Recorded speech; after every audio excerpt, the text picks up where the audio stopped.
On today's episode of Duke Delusions, oh boy, I would like to read a quote from Duke Seb. The Apple TV were 10, 100 until the last generation. This was at 2 hours and 52 minutes, and there were 3 generations of gigabit. The key word here is generation, so you're wrong. Happy Sunday. Let me know if you can hear me okay. I might just, you know what, I'm just going to check myself. Let me just get myself ready here. And I'm just going to mute myself and check. One moment.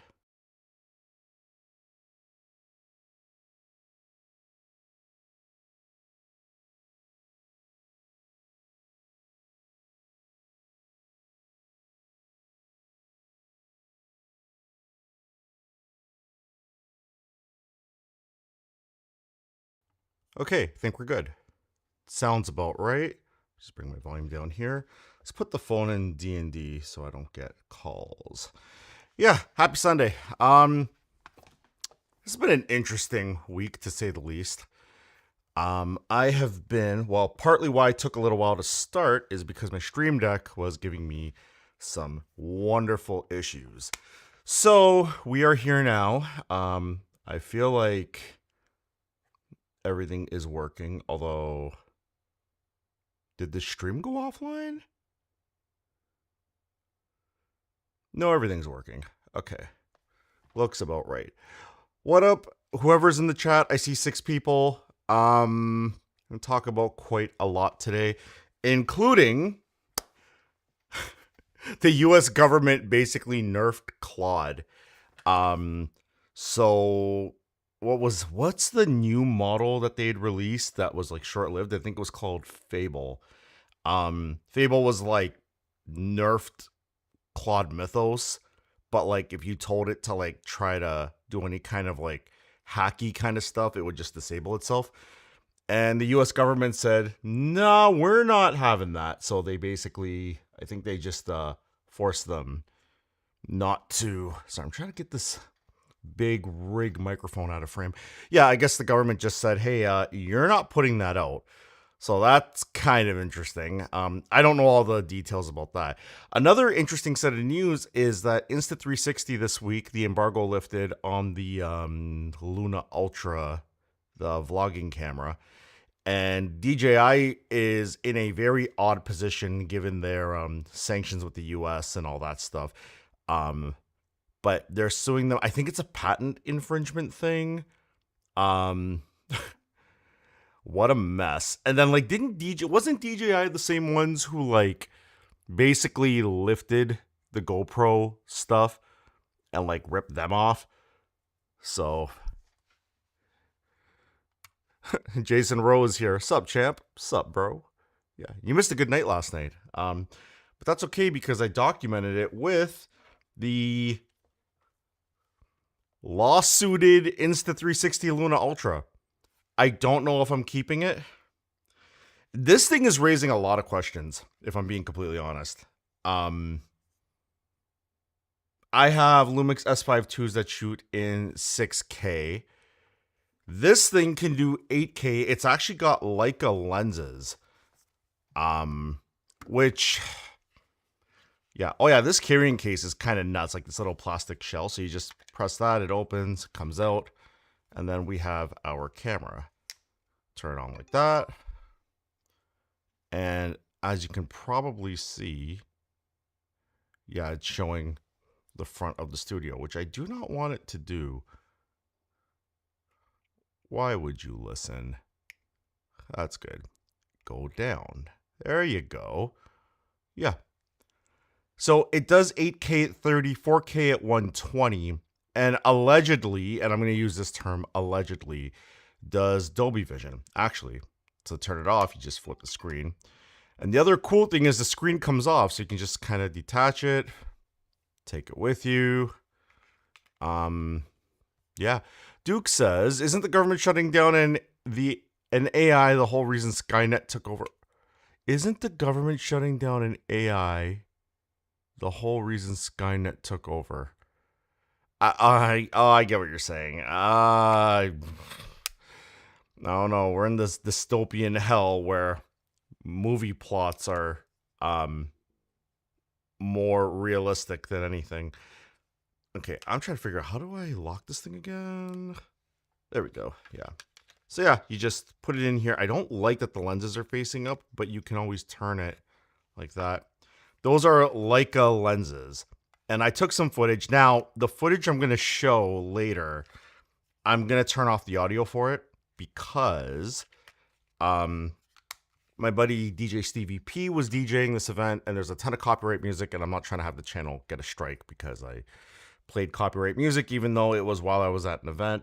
But the mics are pretty decent on this Inst360, so it's probably going to pick it up super clear, and then it's going to channel strike me, and then I'm going to be really sad.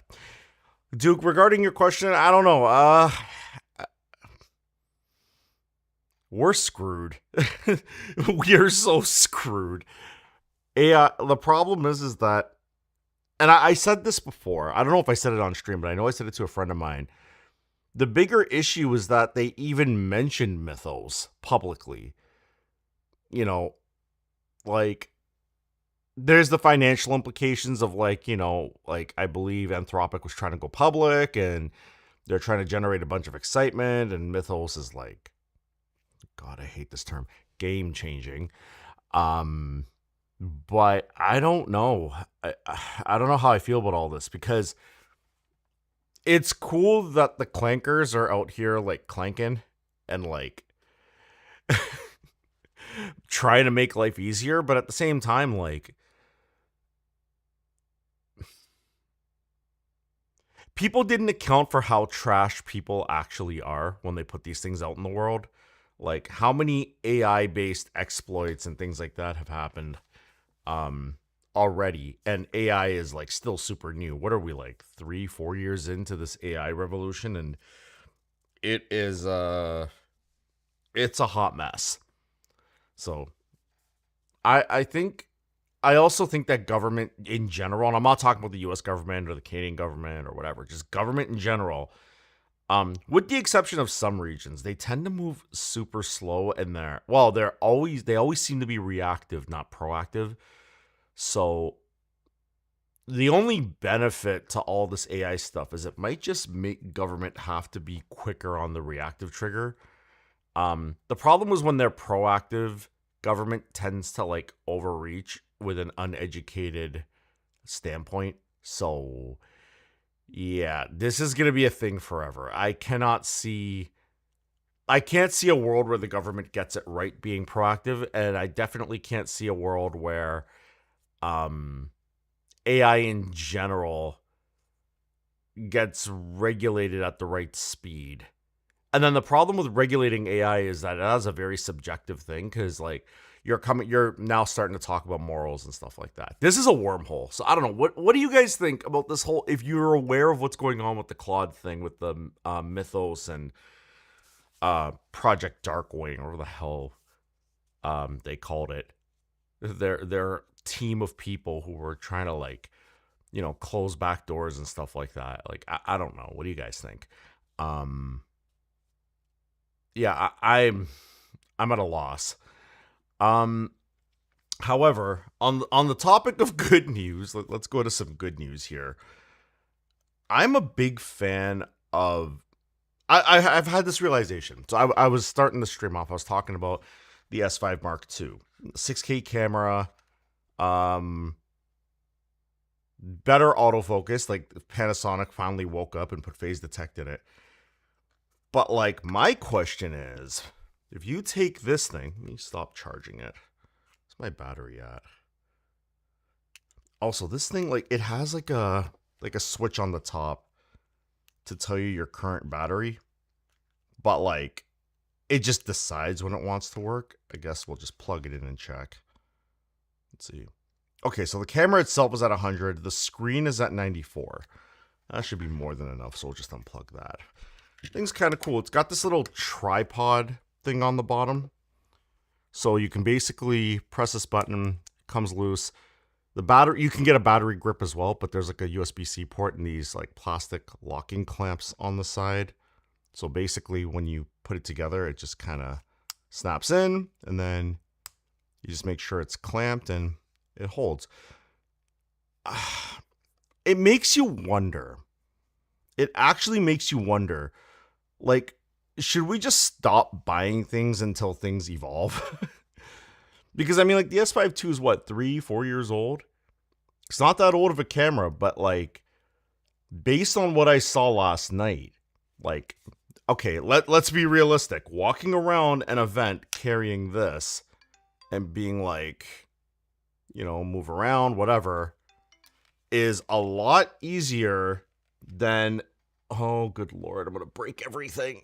It's a lot easier than carrying this monstrosity. Even if I take the monitor off and just use the handle and like a selfie stick, like, this is stupid. So I think it was, who was it last week? I think it was Hassan. Hassan was basically like, are you going to pick up a new camera? I think it was a GoPro he was talking about. I don't know if he was talking about this Luna, because I don't think this was publicly released at the time. Don't drop everything. Don't drop everything. Again, trying to get the mic out of frame. But yeah, like if you pick up something like this Luna and a wireless mic pack, like say you can get the creator bundle that comes with the mic, which is 32-bit float, which is pretty sick. You could throw your own mic solution into it via the USB-C port, because that little handle, right, where you plug in that USB-C, it kind of adapts out and you get another USB-C. Then you can throw an audio adapter on it, which will give you USB-C in for power, and then another 3.5. But the battery on this is actually pretty good. I can show some footage if anybody's interested in seeing how last night was. All the footage I took was in Ontario, and I started filming around 9 p.m. All outdoor stuff. And I was switching between 4K 120, which the S5 II doesn't even do, which is hilarious.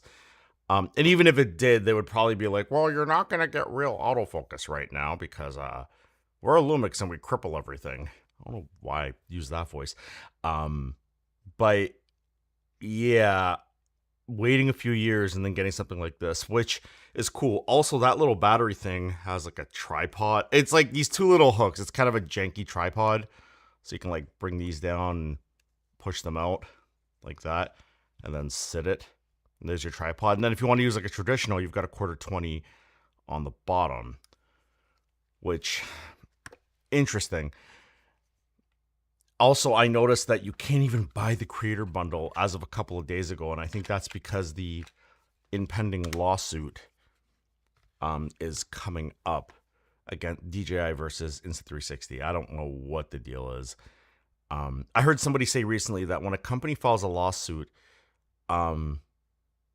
it already begins the trickling effect of sales, because like investors probably get worried.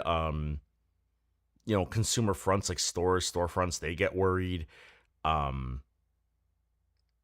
this is interesting. So I want to see what happens with Insta360. But yeah, the other thing I noticed, and I was kind of messing with this before the stream, I was talking before about timecode, like where you can sync your cameras, and there's an option in here. Now, I don't know if it's a firmware issue, but basically I can input audio. This is audio out of my Tascam with timecode burned into a channel. But basically, I could plug this in here and then bring this 3.5 adapter into this USB-C port, and it should give me timecode. The device asks you to start to connect timecode, which I did, and it didn't work. So maybe I'm going to have to mess around with some settings and see if I got something wrong. But yeah, that's pretty slick. So anyway, regardless of all that, how was everybody's weekend? Jay, how you doing? I know you were up super early yesterday. Duke's here talking about Skynet. Yeah, just want to know how everybody's doing. What's happening? What is new and or exciting? I just want to double check that the correct – computer, no, we're not doing that. Okay, the live chat is up. So yeah. Unless it turns into like super crazy chat like last week, I don't see myself approaching the 3 hour barrier. Also, I need to put a notice out there. Next week, there's not going to be a live stream because Father's Day. So, I will not be around for that. I'll put a community note up, after the stream on the page so that people know. And yeah, obviously, I'm going to spend time with my dad, Father's Day, standard stuff. But yeah, so I'm just curious how everybody's doing. I see people in and out. They're lurking. They're not lurking. They're wanting to talk. They're not wanting to talk. Maybe they don't want to get into an argument like Duke and I. Duke doesn't understand the definition of the word generation. I gotta mess with you, bro. It's pretty funny. Yeah. I don't know what else to talk about. That's kind of the running stuff right now. You know what? While I'm sitting here, let's pull up some footage. I'm going to switch to desktop. Let me just make sure I'm not. Okay, looks good. Cool. All right. I've got some footage here. I've got my desktop audio turned off so I don't dox. Now, all of this footage that you're gonna see is not graded. It's not graded at all. Maybe I'll check it in Final Cut. We can look at it. But this is what Inst360 calls iLog. So this isn't like perfect footage. It's flat. But even still, again, the times are correct. Like that says 9:02 p.m. And if I just let me turn down my volume. Yeah. But like, yeah, this is in Cambridge, Ontario. And zooming in there, I believe this is 8K footage, if I'm not mistaken. Let me just see here. Yeah, this is no, right, yeah, it is 8K footage, yeah, right there. 7960 by 4320, which is like super overkill. Yeah, it's this camera's kind of sick. Let me see what other footage I have. I have some people dancing here. There's me and Stevie talking. There's probably some expletives. Stevie's a tech geek like myself, so he this is 4K 120 footage. I think he got some video of me DJing as well, because I let him grab the camera and just mess around. Yeah. It's pretty cool. Pretty good footage. I don't know, maybe I'll open it in Final Cut and grade it so we can really see how dope this looks. There's one. So our mutual friend, Stevie and I have a mutual friend named Kelly. And Kelly's kid was there. And in the midst of it, Jason says noise. Excellent. In the midst of it, there was like a dance-off. I want to see if I can find it. No, it's not there.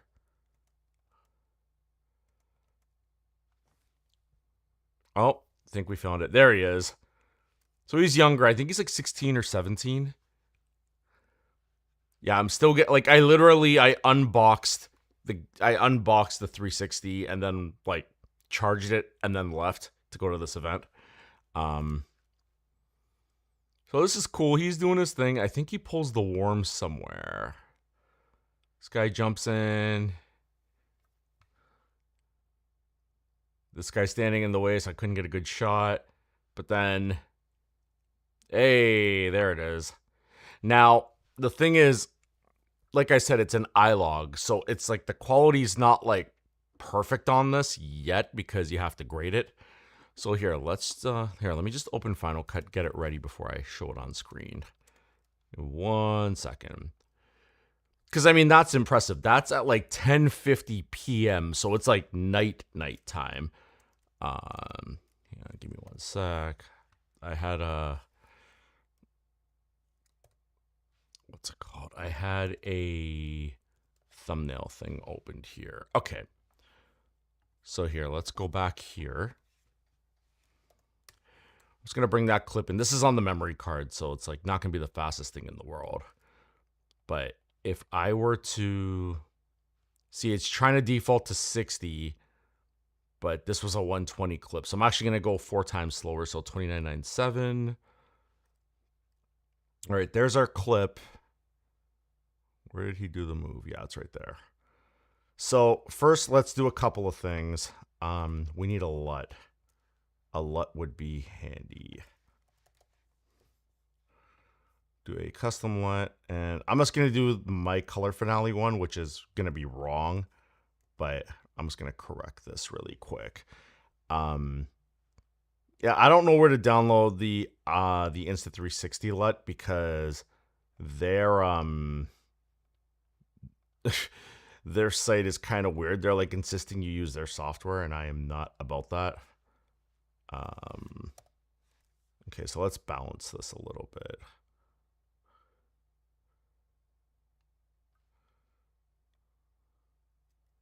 Whoops. Raise the midtone slightly. So if I turn that, looks pretty good.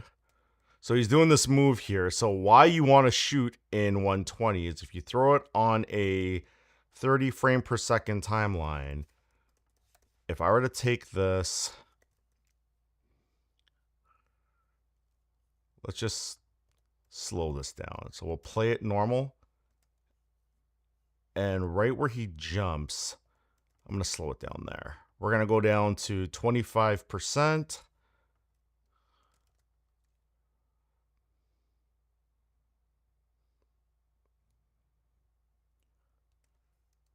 Yeah, that's crazy. And yeah, I should stretch that out a bit. Yeah, I have to like do this better. But basically, if I was playing it and he comes out of the move like there, and let's just go here to here, and we will set you to normal. And then let's just set that to normal.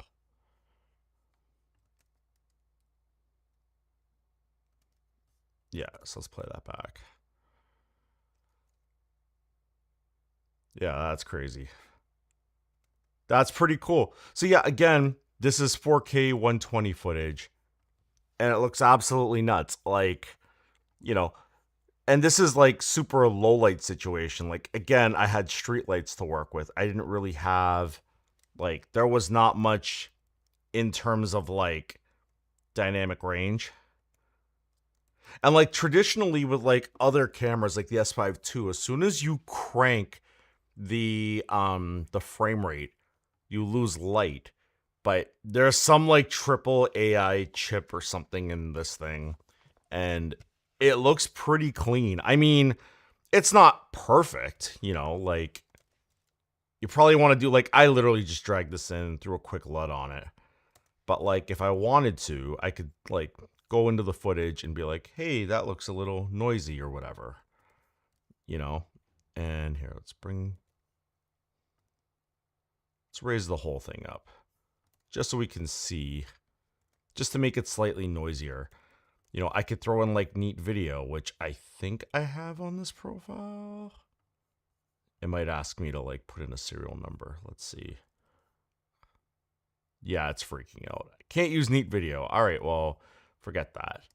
But yeah, you could use like other algorithms and clean up like the image. But I mean, in a pinch, like, let's be real. If you're doing social media content, like if I was doing a vertical video, right? First off, I'd be doing vertical and I would be doing a 1080 vertical, right?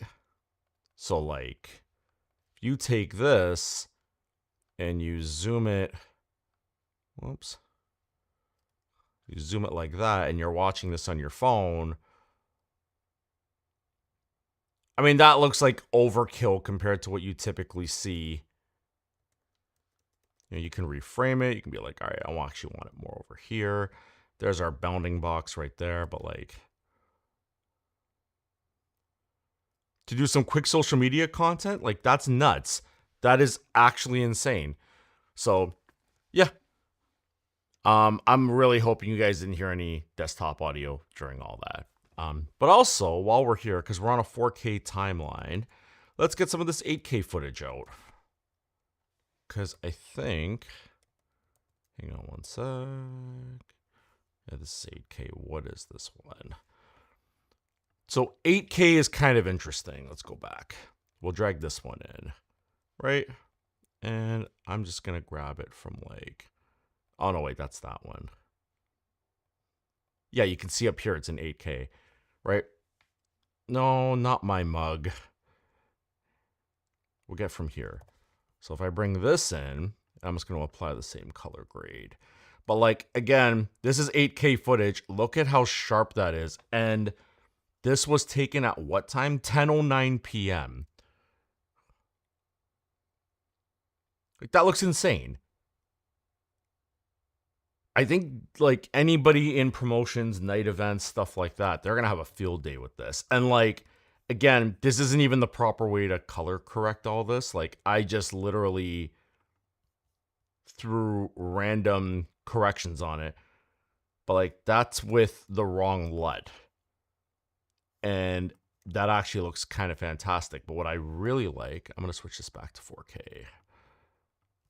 What I really like is that, oops, reset. So like, when I play it, that looks pretty good, right? But you see like this sign in the back, right? If I were to zoom it 200%, well, the sign in the back's not losing any quality, and then you can go more, but it's gonna start getting really like out there. That still doesn't look bad. Like, the faces look a little weird, but like, that still looks pretty clean, you know. And then obviously you can position it, right? And then if I play it,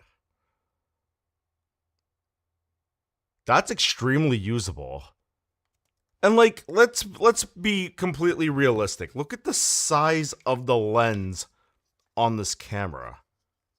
Go overhead here. Like, look at this. These are the Leica lenses. So you get two. You get like your 20 millimeter, and then I can't remember what the other focal length is. The 20 is gonna give you like the sharpest image because I think it's a 1-inch sensor, and this is like a 1/3 over 1. The other lens. Like, how far have we come in this day and age? Like, this is crazy, because now you're talking 8K video in something this small that you can just throw in your pocket. It protrudes obviously, but it's still pretty sick. So yeah, I can see why DJI is suing them, because like, whether or not it's like suppression to be like, hey, we don't want our competitor getting ahead of us, you know. I'm not totally sure on the whole DJI thing. But yeah, that's the Inst360. I don't know. Yeah. Also, if nothing in the next 20 minutes, I'll probably end stream, because some stuff I want to get done around the house. And also, like, if nobody's really talking, then, you know, we're also like in summer, at least in North America. So like, a lot of people are just like out and about. Where I am, it's raining like crazy. So, although funny enough, in Cambridge where I was, the weather was the complete opposite of where I reside. So, you know, who knows how the weather is down there. Yeah, interesting stuff. Yeah. Jason, if you're still in chat, it would have been really cool to see you last night. Yeah, Stevie and I hung out till late. That was kind of fun. I needed to get out of the house. I've been going a little crazy. Yeah.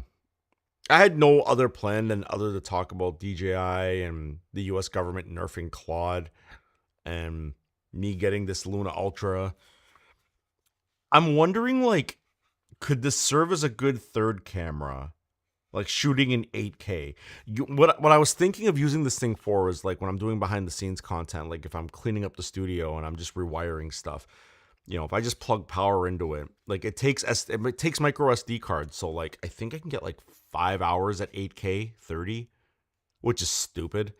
And like, the low light mode will make this thing heat up a bit, but because like in most circumstances, I'm going to have a key light, so it's not really going to heat up. So I can just run this thing, and just manually set the white balance and let it go, and then mic myself up and then just sync it all in post. And that'd be wonderful. If I can get time code working, it's even better. But this is kind of sick, as like a little vlogging the behind the scenes of Tech Mixer. This could serve really well. And then if I actually get into vlogging, that's a whole other thing. You got a studio in the house, or you mean where you are now? Oh no, so okay. So this is a YouTube set, not the studio. The studio is in the other room. And then this, I guess you could call this a studio of sorts, because I can work from here. But like, I've got like a whole YouTuber desk. I've got like Yamaha HS8s and like a sound interface and paneling and this big old desk with two 32-inch monitors on it that desperately needs to be rewired with a Thunderbolt 5 dock and like all sorts of stuff. And when is the tour of the studio? That is a very good question. I don't know. I want to do some like spring/summer cleaning, if that even makes sense, because and I was saying this last week. I don't know if you were in the chat for it, Duke. But last week, I was talking to Hassan specifically about this problem of like, you accumulate all this stuff, you set things up, you're constantly pulling wires, you're reaccumulating, you're doing all this other stuff, and then it becomes a hot mess. And it's clean, but it's cluttered. And it's embarrassingly cluttered where I don't want to show that on camera. Like, I try to keep this area... I don't know why I'm being a conductor suddenly, but I want to keep this area like about the same. Yeah,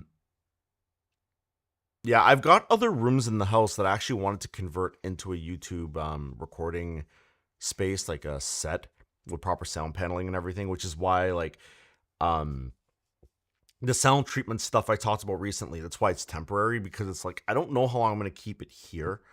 Because this is part of my living space. Like, and I was saying before that, like, I've got a home theater over here that I almost never use, which is, like, super annoying. But I do want to do a whole tour. It's not a super big house. Duke asking, geez, how big is that house? It's a bungalow. I've got a fair amount of bedrooms. I've got a fair amount of bathrooms. It's definitely a family bungalow. I'm not, like... I have a family, they just don't live here. I'm single. No kids, This was just like get into a house and like make the dream work. And then let everything else follow. So the house is like my my constant reminder that I need to work a lot, if that makes any sense. And maybe that gives some more insight as to why I don't post more, because like, yes, posting more will eventually lead to more income and all that stuff. But like, I have a job, I have a contract job. It. Duke says, so it's an OnlyFans love shack. It. It's just like, baby, I got cameras. For what? Tech. Just no. No, it's not an OnlyFans shack. Nothing that seedy by any means.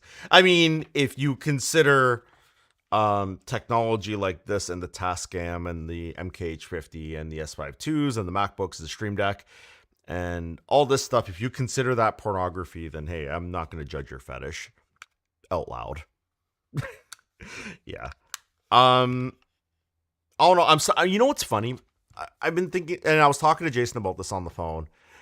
Yeah, hey, Simulator, welcome, new toy. It's like every time I say I might end the stream soon because it's like dead, that's when everybody comes in. So I just gotta lean into it. So I got the Insta360 Luna Ultra. Not sure if I'm keeping it. But I was just messing around with some clips that were taken at 10 p.m. last night at a street festival. I closed Final Cut. I'm gonna reopen it and just see if the project pulls. There we go. Oh, did I close the project as well? Well, that's annoying. There we go. Okay, so let me whoops. What happened here? I broke everything. Now I got to revert everything. So I got some footage here. I'm going to turn off the actually do the shorter way, turn off the effects. Okay, so what I got here, this is 4K 120 footage, and this is without a color grade on it. And so that's with the color grade, that's without. So I slowed it down to 25% because again, 4K 120. But like, if I were to play this at normal speed, we'll put the effects on, right? Check this out, simulator, right? My friend's kid dancing. They had like a little dance off circle there, which was kind of cool. But like at 4K 120, it looks like this. And again, this is shot at 10 o'clock at night. Like, that's insane. I was saying this just now that like traditional cameras, like traditional mirrorless cameras, yeah, it's pretty good. Yeah, like that looks insane. It shoots up to 8K 30 and it's got Leica lenses. And like for context, look at this. So I'm zoomed in here, 400%. Now I think it's 200% on a 4K timeline, right? But this sign looks pretty cool. You can kind of see, like, obviously the trees don't look great there. But if I go down to 200%, well, look at this. That looks pretty clean. And you know what? Let me reposition all this. Yeah. So this is what the original shot looks like. They're dancing. That's cool. Sorry, that's at 200%. But if I go all the way out to 100, that was the original shot. And by the way, the color grade that you're looking at is like, to be honest, this is dumb luck because this is just my LUT I made in Color Finale and exported. I don't have the LUT for this camera. So this is just like basically just lucking it out with my LUT and then just doing a couple of color adjustments, which I just realized I probably don't even have on this clip. Oh, I don't. Even funnier. But like, if I were to go in here and let's just raise our shadows a little bit. And again, wrong LUT, so this could be completely inaccurate. We'll bring up our midtones and let me bring down the highlights so things aren't like destroyed. But like, I'm just messing around. I mean, that's 8K 30 at, again, what was this? What clip is this? 017? At 10:09 p.m. Like, that looks ridiculously good. And it's starting to make me wonder if I should just set this up as a vlogging camera at home when I do BTS, behind the scenes stuff.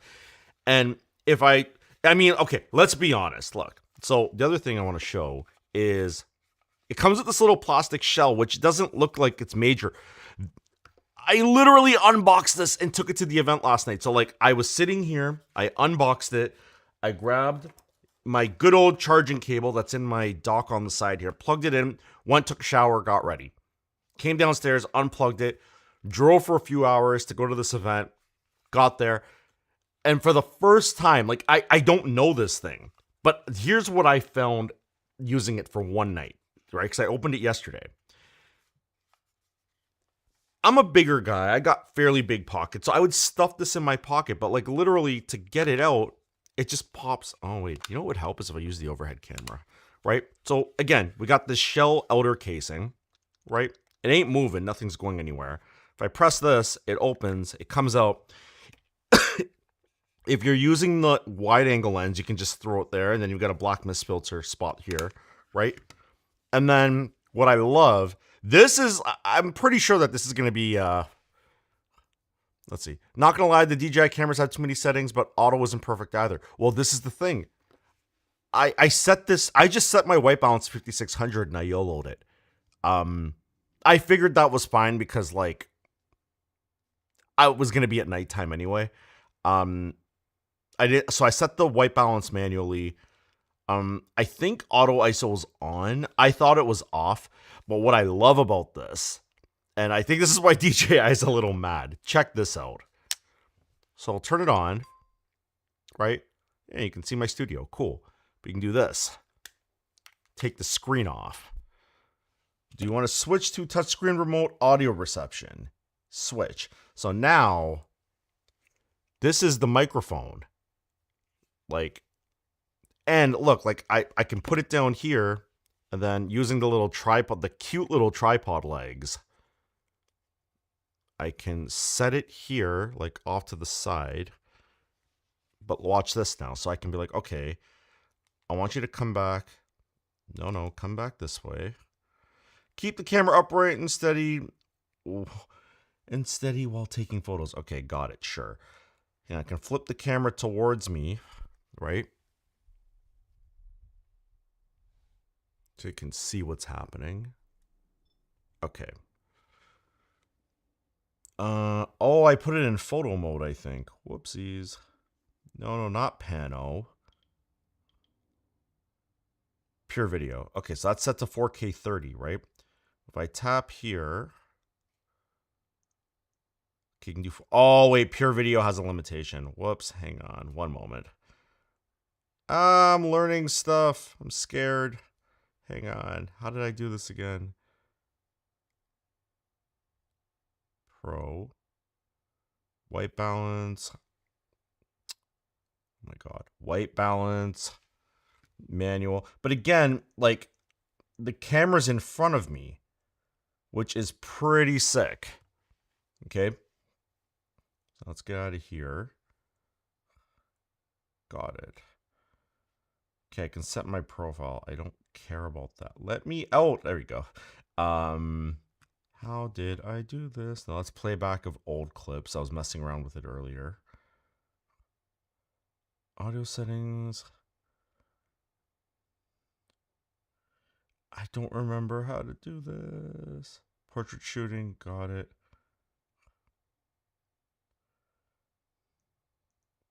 Landscape is what I want. How did I get into that menu? There was a menu I was just in.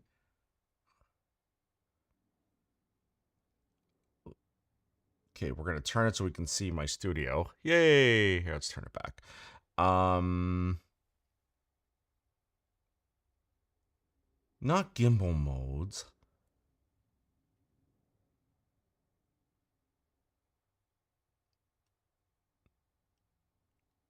Ah, there we go. Okay, just standard video. That's all I want. Okay, 8K 30. Cool. So now I can say, okay, let's bring our camera up. I'm just going to look at myself on the monitor over here. And I'm going to press the tracking button. I'm going to say start.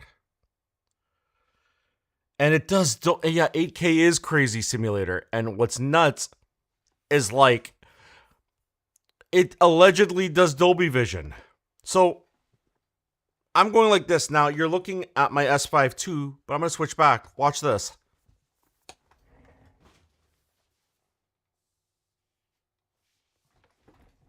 And then even crazier is I could say, okay, but I want to be in a different part of the frame. Let's say I want to be down here in the bottom left. Well, now I'm on the bottom left and say I'm presenting something. See that? Like it put me in the bottom left. And then if I click on it again, I can recenter myself and it recenters me, or I can put myself on the top right and kind of go back and forth. I can center myself again and hit OK, which is fine. But like I could walk around with this thing and be like, you know what? I'm sick of tracking myself, and just hit the face and now you're out of tracking. I can flip it back, right? And you can adjust with the stick here. And if you double tap the stick, it'll just even it back out. You got two custom buttons here, although not totally sure how I feel about it. And then you have internal storage. So like if I hit record, so I'm recording now, and something I love, and I haven't figured out, it's similar to the Tascam, is a flag button. You can mark. So I can be like, mark that, mark that, mark that, mark that, mark that. It's getting audio from this microphone. But like what I really, really liked on this, yeah, I'm gonna stop recording for a sec. Oh, wait, sorry. So recording, look, we got zoom function. This is just excessive. Like, let's start auto tracking. Sure. We'll auto track there. You know what? We'll zoom some more. That's not scary.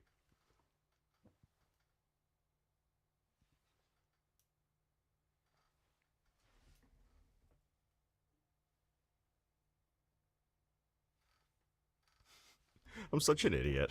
And then if I double tap, it'll go down 2 and go down 1. And the good thing is, like, I'm hitting all this on this remote, but you'll notice, obviously, for physics reasons, I'm not touching the actual camera, right? Because I'm doing it all on the screen.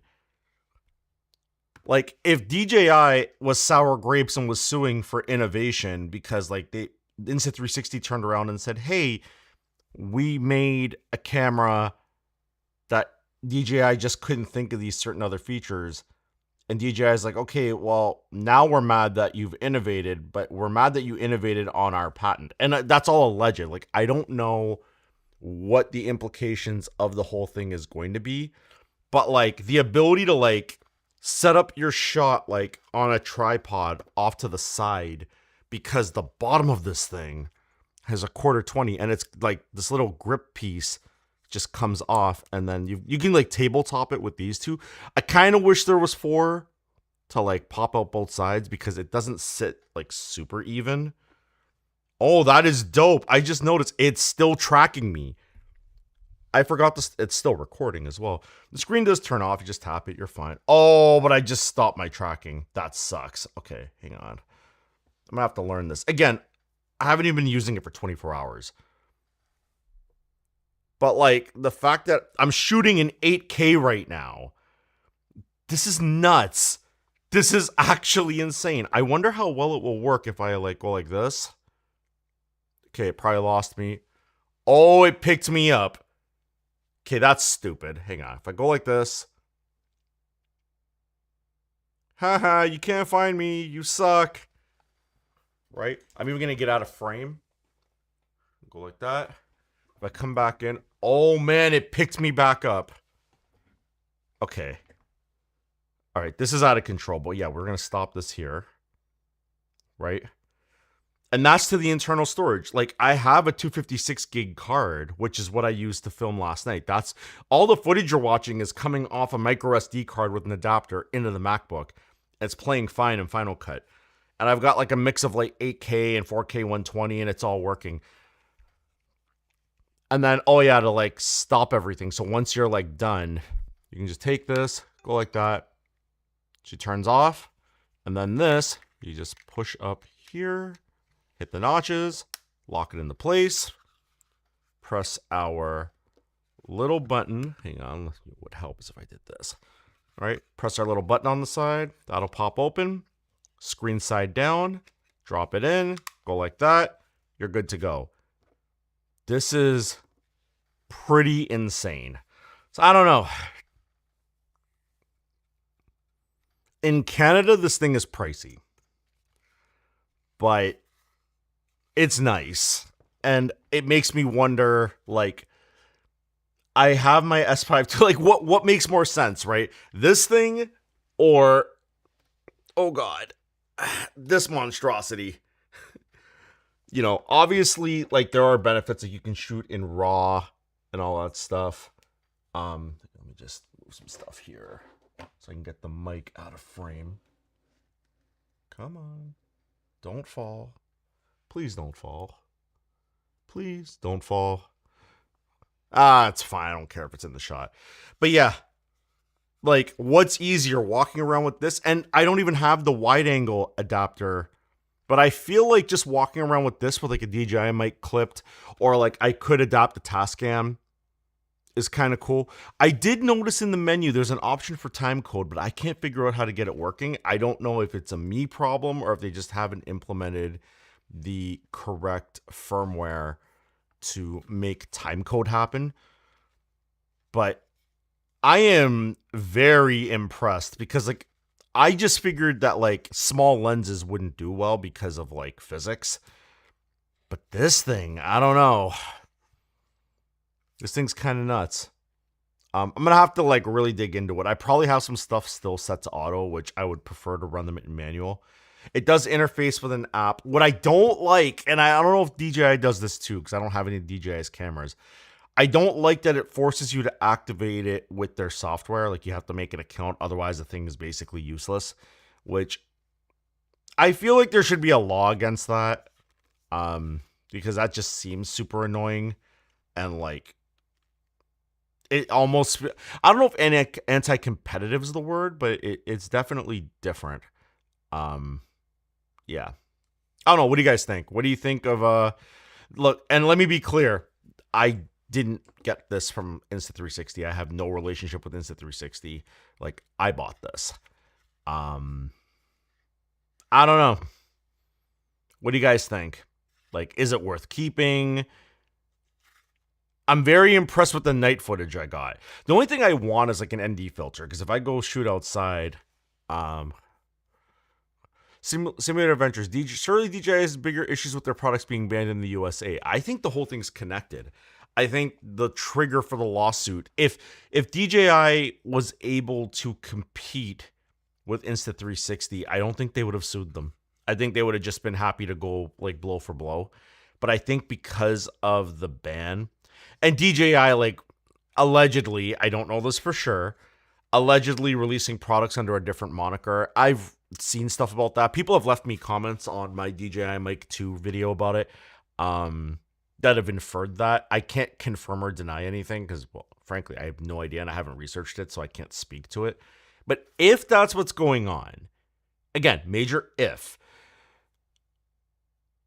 a lot of this is desperation play because it's not like the US is like a small market. You know, I feel like DJI like made so much money off the US. And for good reason, as much as they drive me nuts. I've heard that there is firmware updates for the DJI Mic 2. In fact, so for those who don't know, I did a video a year or two ago where I was so annoyed. Where is my DJI Mic 2? Oh, it's right here. I had it right behind my iPad. Okay, so I did a video on the Mic 2, and it's dope. Originally, I bought just the transmitter, right? So just one of these. And found out that they advertise that it does 32-bit float, but you can't enable the 32-bit float unless you have the receiver. And that was annoying. So the intention was buy the transmitter, buy the receiver and the kit, use it to adjust it back to 32-bit float, send it back. Yeah, I still have it. They got me. But I don't like the practice. But somebody commented on a video recently saying that DJI changed the firmware recently in the Mic 2 series. And what they've done is they allow you to change the firmware. DJI firmware receiver transmitters.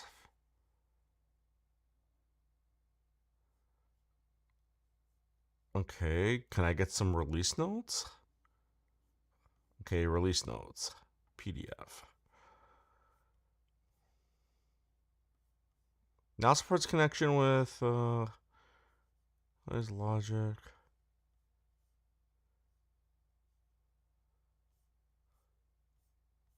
Release notes.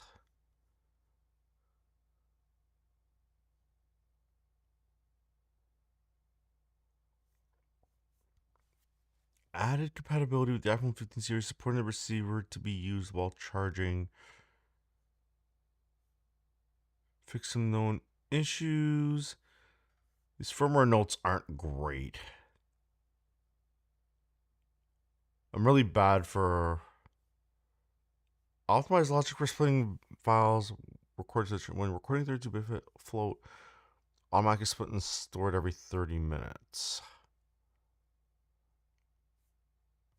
All right. I'm going to have to go through this, but yeah. Not totally sure if they gave us the ability to change these settings without having to have their hardware. I don't think that they're going to focus on that if they haven't already fixed that. I mean, somebody said in the comments you can just buy a cheaper. This is that alluding to DJI rebranding as a different name to get stuff sold in the US. Again, I can't confirm or deny it, but somebody in the comments said, like, yeah, you can get a cheaper receiver and do the changes there.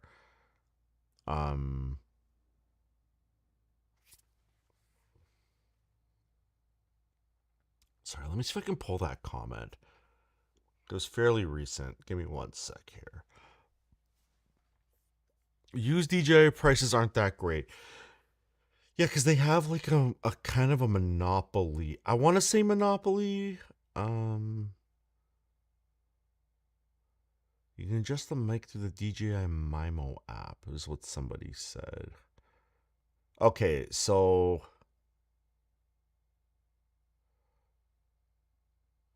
June 1st, 2026 here. Now you can use that mic with extra cameras, DJI tariff loophole cameras. Mics are almost as low as $20 for 32-bit float. Back to the past. That's what somebody said here. Okay. I am not totally sure. You have to go pretty old to find good deals, at least 2 or 3 generations old. Yeah. See that simulator? Yeah. 2 or 3 generations old. Hey, Duke. Somebody who knows how to use the word generation. Simulator. I don't know if you can see the chats from the beginning of the stream, but Duke was trying to tell me that I was like wrong and that he was right about the last generation of Apple TV having gigabit. And I'm like, dude, it was for 3 generations. The word generations, not hard. Yeah. So I don't know. I think when they number them specifically, it helps. Yeah, God forbid a brand actually name things right. I mean, look, I like the fact that like this is the DJI Mic 2. I don't like the fact that the top just says DJI because that is like confusing. Yeah, like even the receiver says DJI. The mics themselves just say DJI. You know that this is the Mic 2 due to the translucent nature, like the see-through, which is actually uglier than the Mic 1, which I actually sold my Mic 1s. Actually, I sold one pair of my Mic 1s. Funny story, I lost one of the transmitters for the Mic 1 because of the magnetic end. It was stuck under a tripod that I had stopped using like years ago. And I was like, after I bought the repurchase of the Mic 1, I was like, are you kidding me? So I have, actually, they're right here. Look at this. Here's the Mic 1 series, which, oh, they're charged. Interesting. But yeah, you can tell that these are Mic 1 just based on the texture on the top. But again, it's not clearly labeled Mic 1, Mic 2, whatever the case, right? Like this is just like DJI, right? And if I pull the receiver out, the texture is the giveaway. DJI. These are good microphones. Just because they don't do 32-bit float doesn't necessarily mean they're bad. It just means you got to be more diligent in how you set your levels and positioning of the mic and stuff like that. Well, more your levels than anything. Yeah. Crazy. I need to say that this 32-bit float conversation is hilarious because people think like the Inst360 when you buy the creator bundle, which I didn't buy because I don't need more microphones. I just want the extended battery grip and the wide angle lens. Maybe that's a big maybe. Actually, no, I don't think I want the wide angle lens. I just want an ND and the longer battery grip, and that's it. Like I don't need the rest of it. But like they're like that microphone that it comes with. Is able to do 32-bit float. And everybody's like, you'll never clip your audio. And it's like, hold on a second. There are physical characteristics. If you blow the capsule of the mic with sound pressure, like if you're yelling or if an explosion happens and the cap not ruptures physically, but if it gets like rattled, it's going to introduce distortion because like you can't get rid of that. That's a physical thing. In terms of the math that it's doing to store it, sure, you could probably fix that part of it. But like if the sound pressure, like the sound pressure going into the microphone exceeds the sound pressure level threshold that the mic was built for, you ain't fixing that. So people who are like, well, I can record an atomic bomb with my 32-bit float Inst360 microphone or my DJI Mic 2. And I don't know why I'm doing like the 50s newscaster voice suddenly. But people who say that you can do that, it's like, no, you'll destroy the mic before your bigger problem is you're going to destroy your mic before you're worrying about the recording. And even if you get the recording off it, it's going to be destroyed. Like, there's no fixing it because the physical characteristic of the mic, you hit the limits. Best way I can explain that. There are smarter people who've explained that better. But I'm hoping that DJI actually did what these comments said. Let's see. Hey, new viewer. Jeanette. Was it Jeanette L. Moldovar 697? I think the mic is too big and ugly. I don't disagree with you. I do not disagree with you. And that's why you'll notice that on my person, there is no mic on me. Yes, I have these. What's cool is, and I wish when DJI released the Mic 3, they had done this. But like, look, you have a lav port on the top. Unfortunately, it's not like locking, but like you could hide a mic like under your shirt, you know, and then connect it to that lav port. The DJI Mic 3 does not have that option, which is annoying. But what you are seeing, if this is your first time on the channel, I'm recording into a sound recorder with a boom microphone that is aimed somewhere between like my chest and my mouth. Would that be like your chouth? Mouse? Yeah, so I've got a microphone like that out of frame. I prefer that, but the reason I own the DJI Mic 2 and basically these wireless systems is when I go out in the field and I want to record something and I need good audio. You know, I'm not in the field as often. I'd like to be in there more. But now that I have my newfound lovely Inst360 Luna Ultra, which took some very surprisingly good footage last night. I don't see myself getting the Inst360 camera. I could just sync the stuff in post. It takes like 2 seconds with my workflow. And if Inst360 can tell me how to do the timecode workflow, then I don't have to sync anything, and it would be wonderful. Yeah. So I agree, though. Put like miking yourself up with a DJI. Like, yes, it's cool that you have the magnet.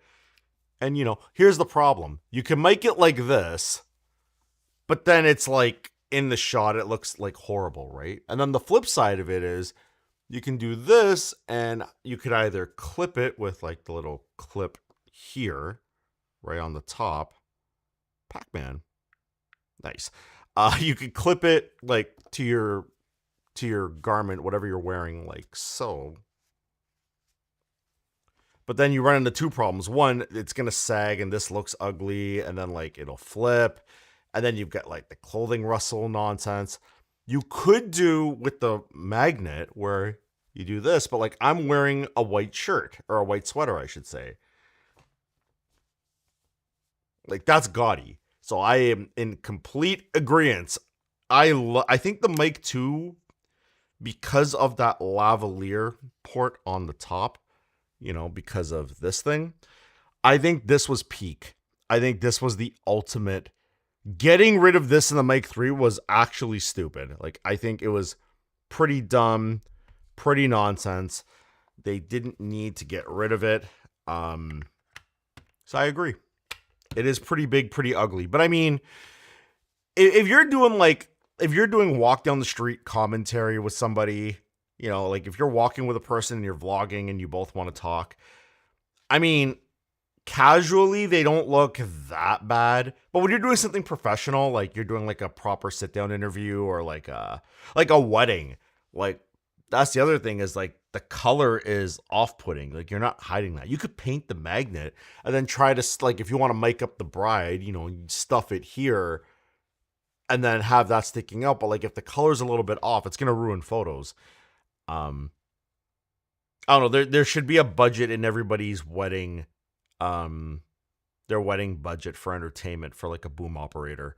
You know, just somebody who's in a suit doing this. Just trying to get like all the pertinent voices. That would suck for that person though. Like nobody wants to be in a always hot environment in a suit doing physically exerting work, like moving a boom pole and then having headphones on, you know, or even like some kind of like AirPods or something. there's no way to put that person in the shot without ruining photos. So yeah. Yeah, it's difficult. I salute those who are able to get clean audio from the people who can get clean audio from like wedding ceremonies. I salute them because listen, I DJ'd for a very long time and I would see like different audio setups and I'm like, I would hear it after. I'm like, wow, good job. Good on you.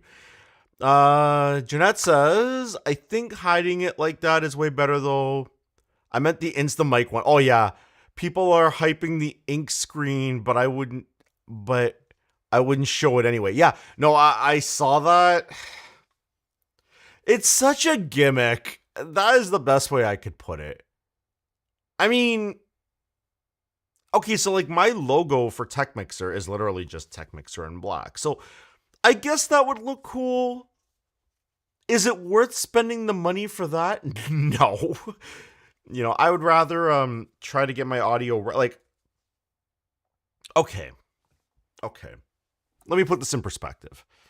If this channel blew up to like 10 million subscribers and it was like a brand like MKBHD or like Linus, or those are always like the flagships, right? Because they are the biggest, you know. Or like, okay, an example would be like Mr. Beast. If Mr. Beast ran around and all of the e-ink was like his beast symbol and everybody was wearing that, that would look kind of cool because you wouldn't even identify that as a mic. You would identify that as like a pin, you know, because like, you know, he probably has that kind of stuff, pins and like other paraphernalia. That's not the word. Merch, swag, whatever. So if the mics look like pins for your brand, but I would only recommend that if you're on like that scale of creator. Like I'm not going to run around and get a staff and have like 5 people wearing Tech Mixer pins that are actually microphones. It's cool, it's ambitious, but I think that's not worth doing. That's one of those like cool little add-ons, you know. To be honest, that just sounds like it's either aimed at people who are super corporatized and want that, or it's aimed at kids that like are getting into content creation. It's really funny how those two worlds came together, but nobody in between agrees. I love the little stickers Highland ships with their mics. See, that's the thing. Like, I think it's different strokes for different folks. I'm leaning more towards Janetta. I'm so sorry, by the way, if I'm mispronouncing your name. I bought 3 different sets of wireless mics trying to figure out my issues. LOL. Is it your issues in terms of audio or issues in terms of like placement or like how it looks? Like, listen, I'm a proponent of buying microphones. Look, DJI Mic 2. Okay. DJI Mic 1. Okay. I'm not going to take this off the camera, but Sennheiser MKH416, a Sennheiser MKH50. There's more. I gave my friend a set of pencil condenser microphones, the Samsons. Simulator says, this was a while ago. Turned up my phone, had some weird noise canceling you couldn't turn off. Oh, which phone is that? Jeanette. Is it Jeanette Almodo? Teleprompter is doing this weird contrast thing, so I'm trying to read it properly, and I'm messing up the name. It was a nothing phone 2A, but I traded it in for a Pixel. Okay. I was gonna say if it's iPhone, yeah, they make that more difficult than it needs to be. I don't know why my Keylite, I say this every week, my Keylite makes me yawn. LOL, it's Almodovar, not a common last name, so don't worry. See, I hate text because I'm still messing up the pronunciation. Almodovar. There's probably somebody, if not Jeanette themselves, screaming at the screen, going, "No, it's this." I'm the one who's brutal for that typically, so I apologize for the name mess ups. But Simulator, to your point about the phones, yeah, like I wish that like there was like a consortium of like standards for these noise canceling things where it's like, you know, what kills me is like I had a Google Meet call about a month ago, and like right now I'm streaming. I think it sounds pretty clean. Why isn't there just a direct mode? Why do you gotta insert your voice algorithm crap? Even when I turned all of it off in Google Meet and Zoom and Teams and whatever, it just sounds like hot crap. But like, if I send like 128 kilobit mono 44 kilohertz, that should sound fine. I don't know, like, just give me an option. Like, just give us the option. Stop trying to force feed your weird algorithms to us. Platforms drives me nuts. You know, in terms of your phone mic, or like connecting an external mic to your phone and having it do its weirdness, like that. I get it. Like, it sucks. I hate that it does that. I just wish there were options to just disable it. You know, like, I was on the phone with somebody recently, and I'm on iPhone, as we all know. And why phone? Why are you the way that you are? For those who watch The Office, you know that joke.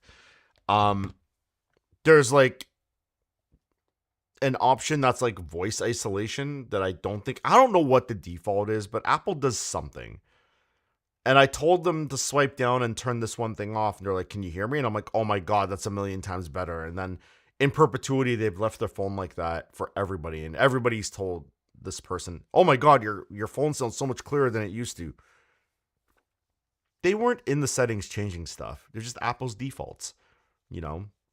And Apple's the most obtuse company in the world because they don't make those settings very obvious. Where like something on Android you would think would be very obvious, but I feel like Android's getting pretty obtuse as well in terms of settings. Sorry for the wormhole for those listening. I just, that's kind of a hot topic. The weird settings on cellular devices drive me nuts. Yeah. Back to the topic though about e-ink on the Inst360. I'll be honest, like, I guess it's cool. It just makes it look cheap, if that makes sense. It doesn't look premium. I don't know. Like, there might be a company out there that's coming out with, like, the e-ink thing to, like, maybe you color match it with your phone. That would be sick. So, like, let's say you've got, like, a microphone, like, about round like that, and you stick it here, but it's, like, the whole thing is, like, an e-ink screen, but it's a color e-ink screen. And then you take your phone, and you take, like, a picture of, like, what color you want it to be, and then it changes to that color, and then you can fine-tune it to get it where it's basically camouflaged. For wedding audio people, like, what are they called? Recordists? People who, like, that would be insane. That would be crazy good, because then you can literally stealth the mic, have it, it's like right in front of you, but you can't see it. On something like a wedding dress or like a tuxedo, that would be sick. And I agree. I also, simulator, do not get the whole e-ink thing. I don't. Useful for some things, though. It's low power, right? I would assume that's probably the big benefit of e-ink, because you're not getting high refresh rate. You're not getting like 60 hertz or whatever. Like, it's probably like 10 hertz. But again, like, if you were able to do like 1 or 2 hertz and have a color e-ink display that was tiny, and then you could change it so that, like, even the bevel around the device. So, like, let's say, where's a good example? We'll use the DJI for this. So, like, let's say this mic was here. Oh my God, I hate that I wore this thick sweater, although it is cold where I am today. So, like, if the e-ink surrounded the perimeter as well, and then, like, this is, like, you can't really see it on camera. This is more of a cream colored sweater. But, like, if I could take a picture with my phone, and then it would change the color of it, and then you could fine tune it, that would be sick. Lots of old e-readers are being permanently disabled, which sucks. I think even Kindles. I haven't heard about that, but that is interesting. Why are they being permanently disabled? That's weird. E-readers permanently disabled. I wish I could just... Oh. That is crazy. Amazon disabling old Kindles. I closed the AA overview because F it.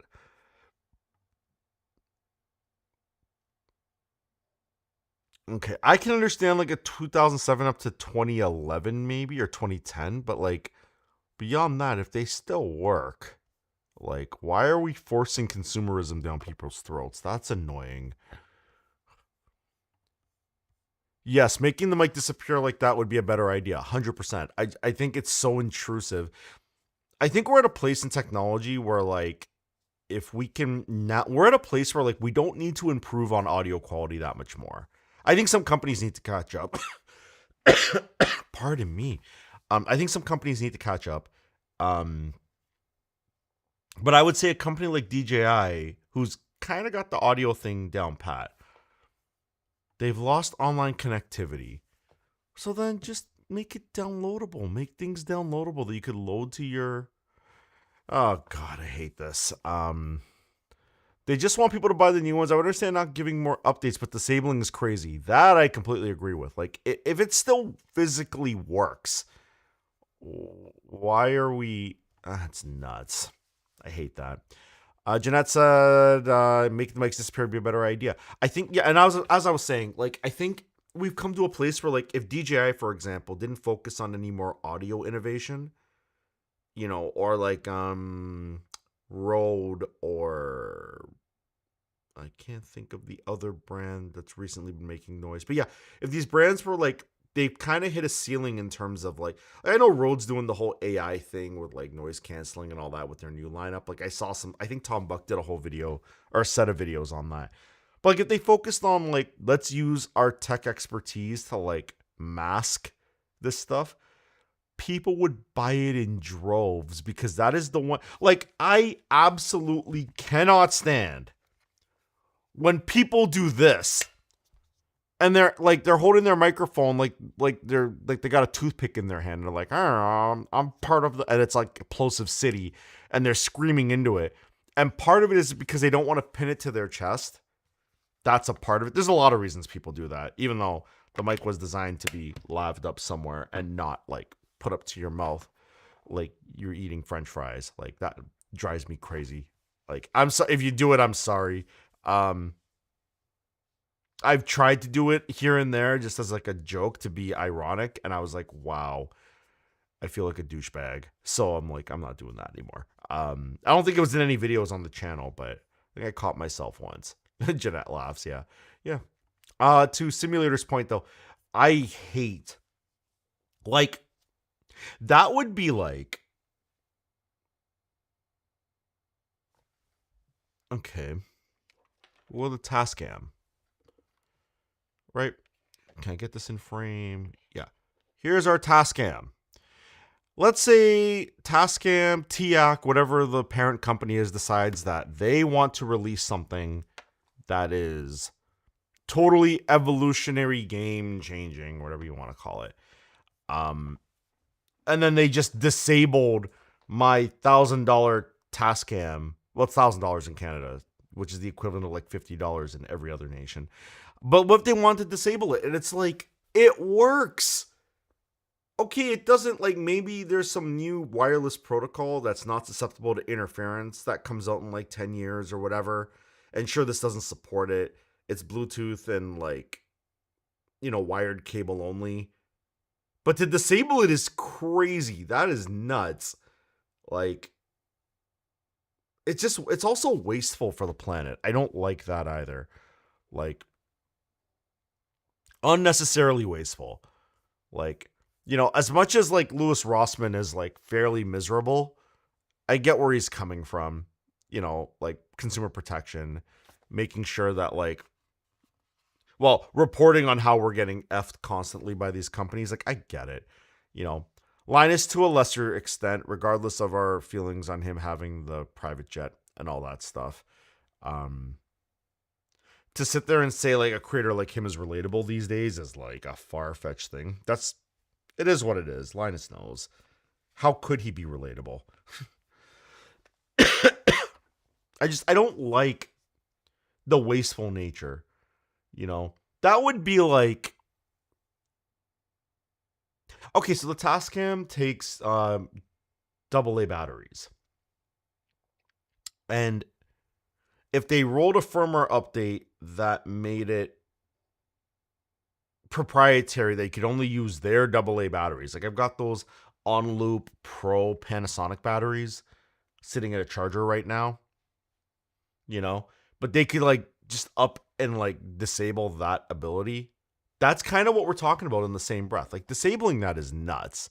I don't like the idea that we're going down this road, you know. Although that being said, hot take, the US government disabling Mythos and Fable is probably the most hilarious thing I've seen in a while. Because like I don't think they should have even made Mythos public in the first place. I think that was dumb moves 101. Let's see. Simulator says in simulation gaming, we can use old tablets as additional screens for game info, such as a touch portal. See, that makes sense. Like if you,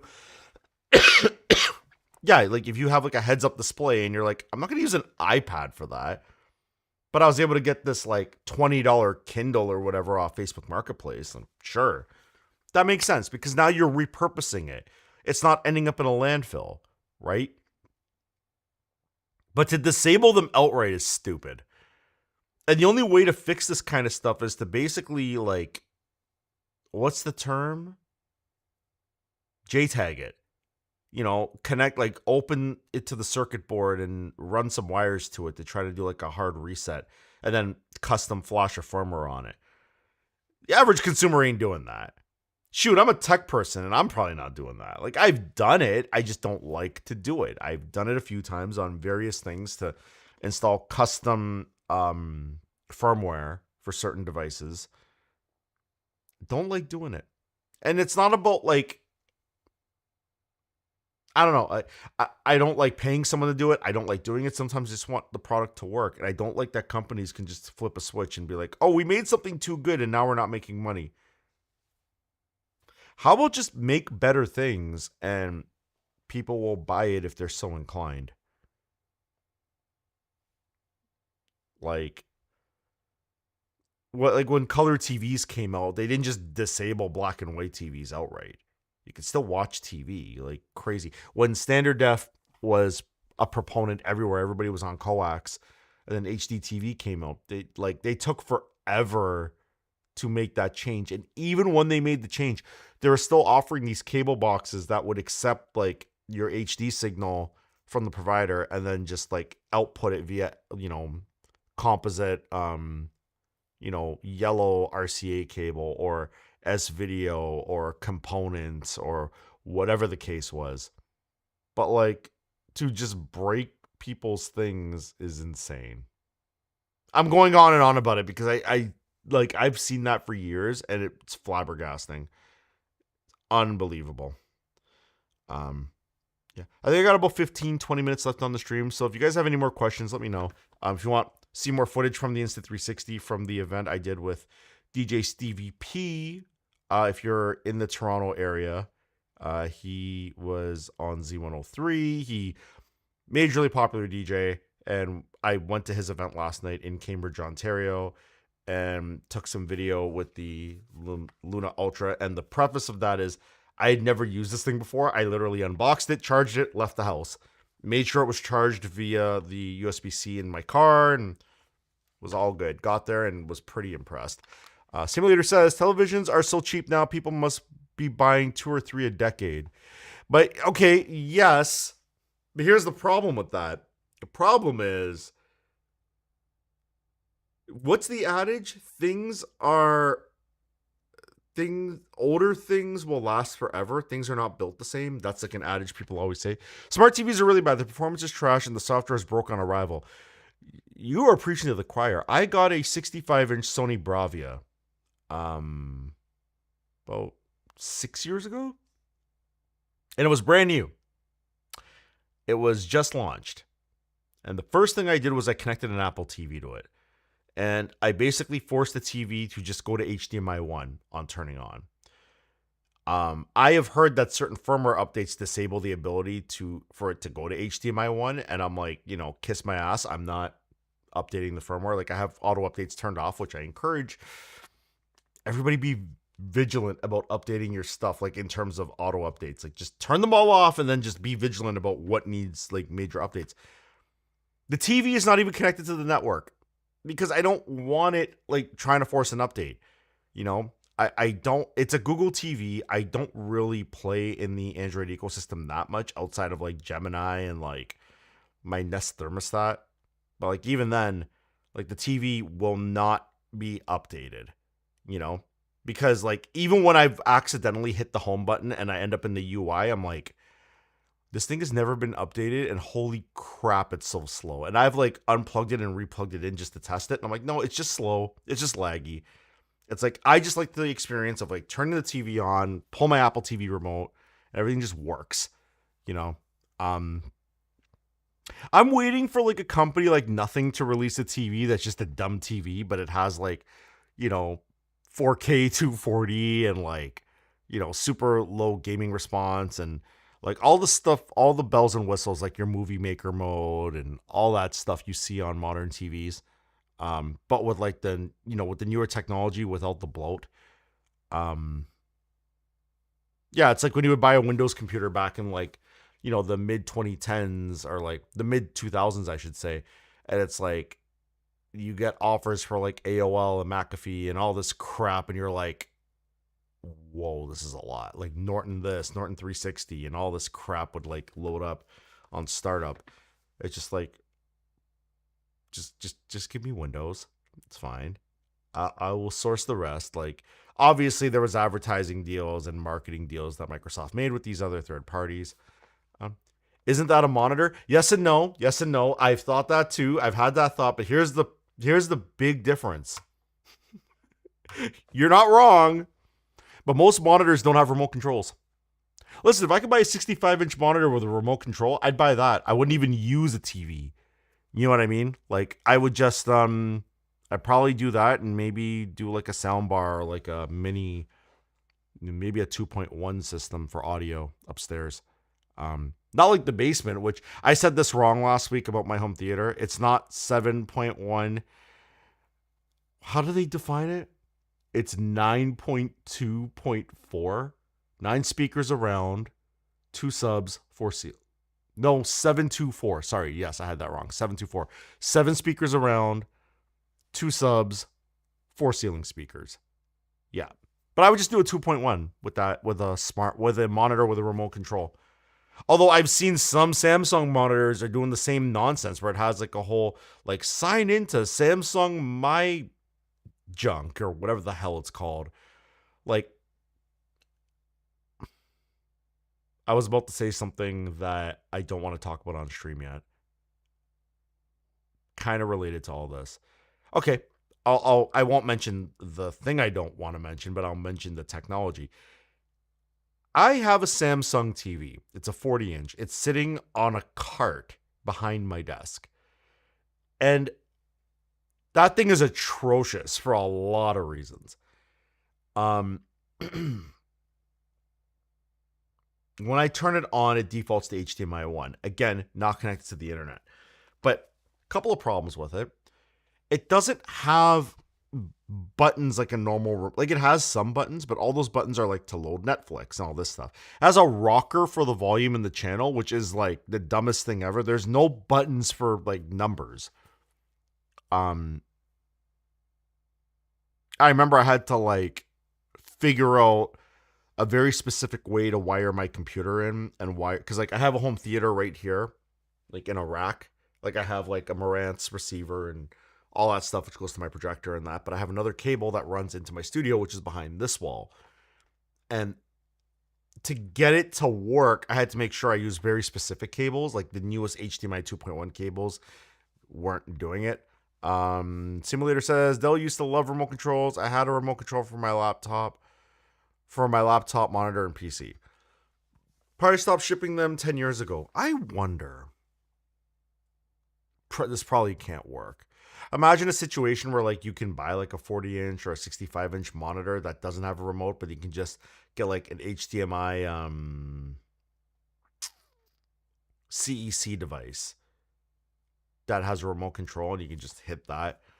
And then with CEC, you can control the volume and all that stuff.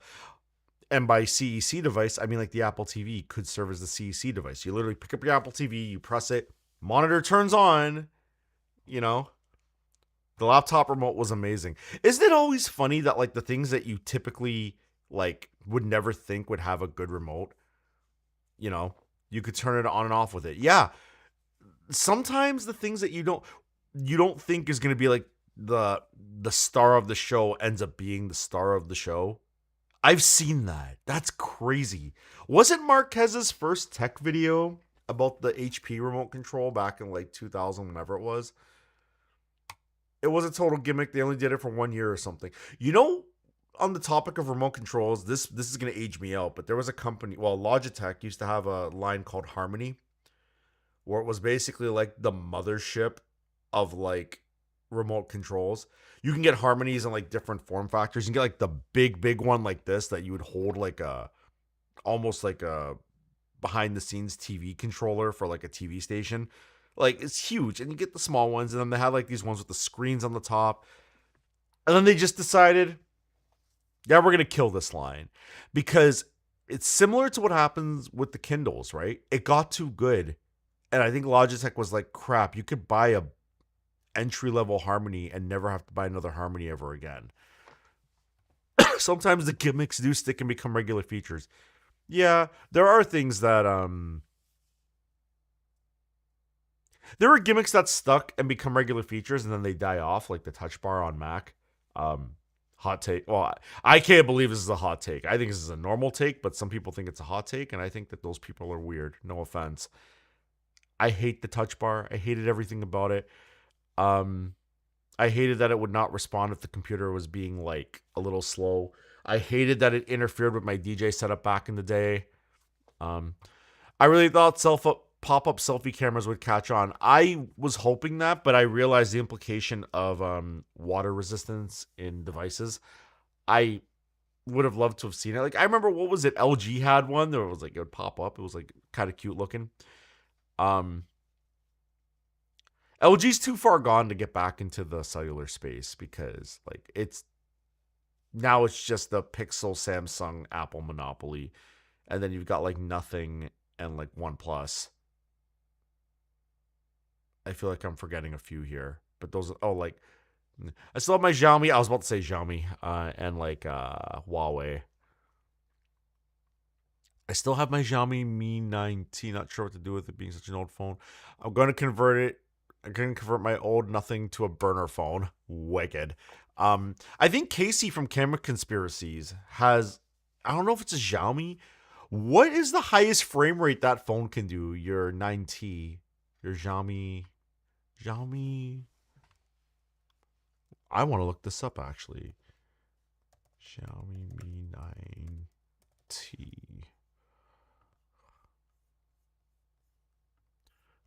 I just need a phone that has none of the YouTube stuff on it, just so I could switch off. Yeah, I get that. Yep, it is this phone. So check this out. Main camera can do 4K 30, 1080p 30, 12240, 1080p at 960. Like, can we talk about the gravity of that for a second? And you have a motorized pop-up screen. A 20 megapixel f2.2 wide angle. That is crazy. What year was this phone? 2019. God, I hate that that is considered old now. That is absolutely crazy. Wow, I never knew that, and it was so cheap. Yeah, and I think it was Casey from Camera Conspiracies. I think that's the phone he has. No, there's another Xiaomi or something he has that can do like 7,000 frames per second at 1080. It's dumb. $300 US, yeah.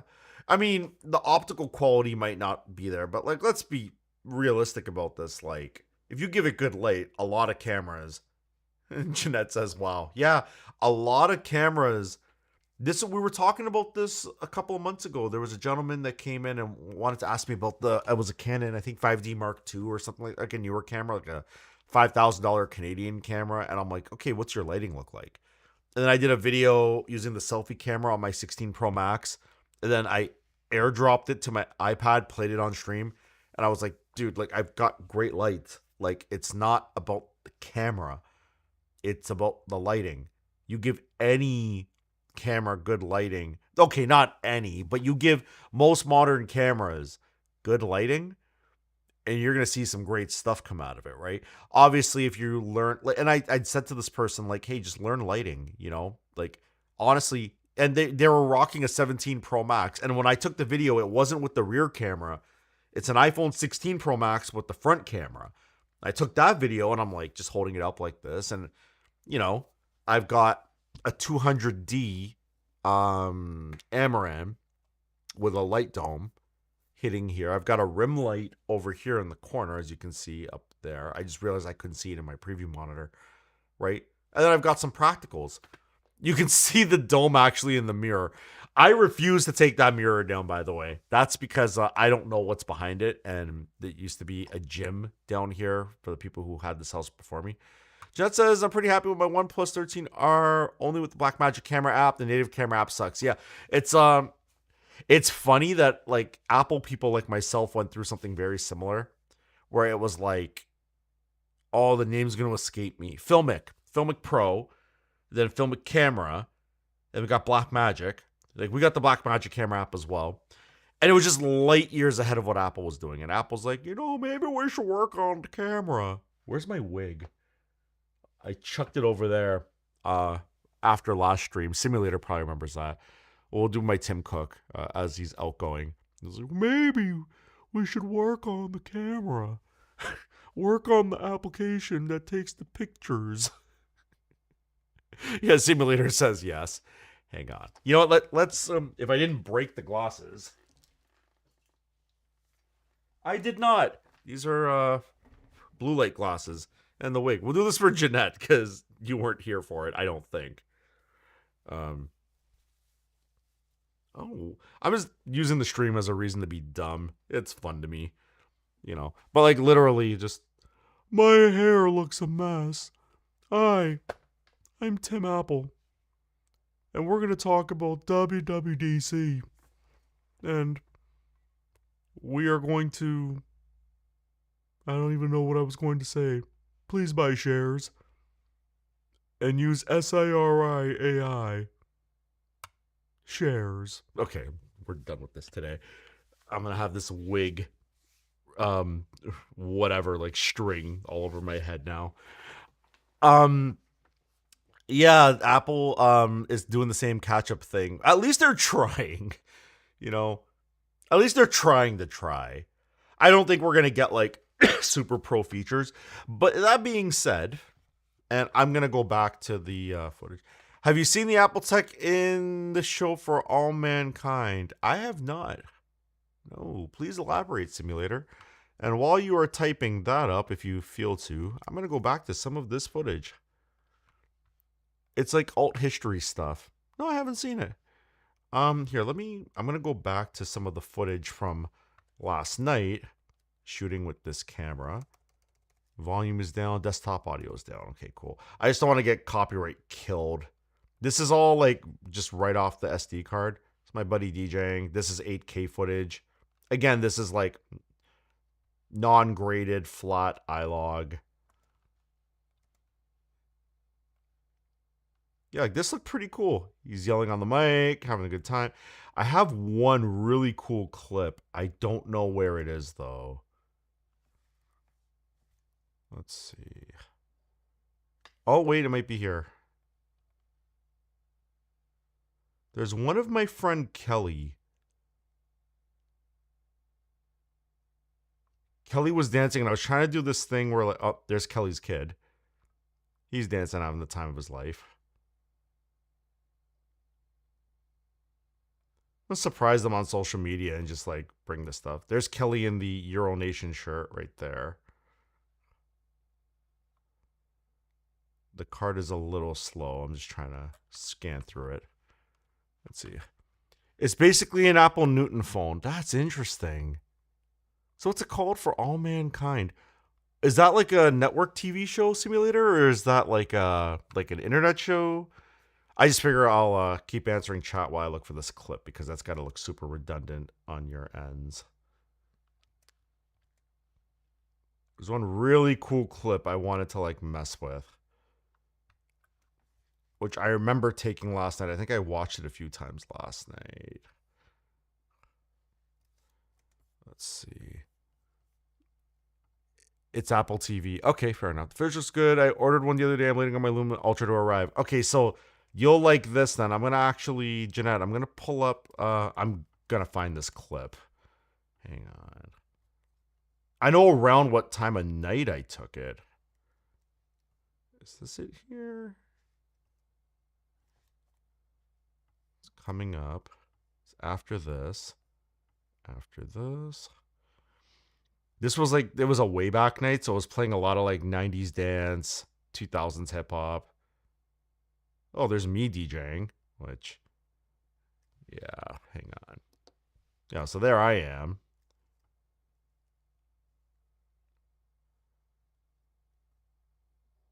I don't remember. Again, I'm not playing the music because I don't want to get copyright struck.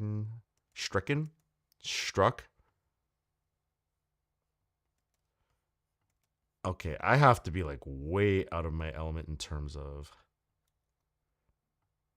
And again, all this footage was started recording all of this footage on the Luna at 9 p.m. last night. I didn't like pull the camera out until, yeah, like according to the timestamps, it was 9:02 p.m.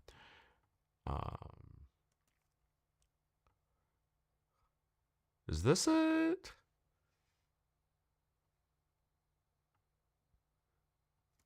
Let me see. This is... Okay, this is 4K 120 here. Let's do this.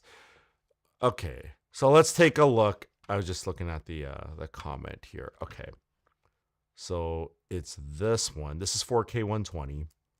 Right, we'll take some more of this. This is coming off my card, so I apologize if like it's rendering slow. But like, there's no color grade on this. Now, to be clear, let me try enhance light and color. This is going to be a disaster. Maybe. Oh, I tried. I mean, yeah, I'm not a fan of what Apple did with that. No, I'm going to just take the LUT I used on this one because I think that looks better. Again, this isn't even the correct LUT. Like, look, it's way out of balance, right? Like, if I were to go... Was it my green shadows are off? So like if I were to balance it just slightly. Obviously, I'm not doing this right because, yeah, I don't have the correct LUT. Let's just turn off the stupid color wheels. They're not helping anything right now. Yeah, we'll just turn that off. But again, this was what time of night was I shooting this? This is at 9:59 p.m. Like, let's really put this into perspective.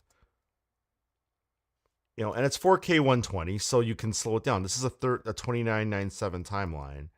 So, like, we got these people waving their hands. So if I were to go like this, I'm just going to do a speed ramp to 25%.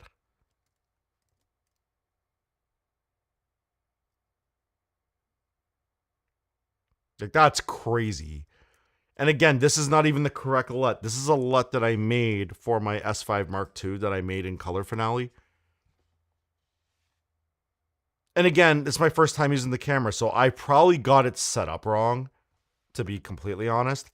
But what I really thought was interesting was how good the 8K footage looked. Let's see if I can find some 8K footage. Is this 8K? What is this? Yes. Okay. So we'll go back to the computer in one sec. This was taken at 9:55 p.m. I was switching between 8K and 4K. 120. So like, let's take the same color grade from this and just apply it, right? Almost 10 p.m. And I'm clearly learning how to use the gimbal at this time. But like, I'll tell you right now that I could probably, if I use the correct LUT, this would look a lot better. Got color wheels, bring you above the LUT. And let me see my graph here. Raise our shadows. That already fixed like a ton of it. That's optical zoom up to 3 times. It's trying to focus because I probably had the focus set wrong. Wait, is this the clip I wanted originally? But yeah, like that looks insane. And then if I were to like punch in to 200%,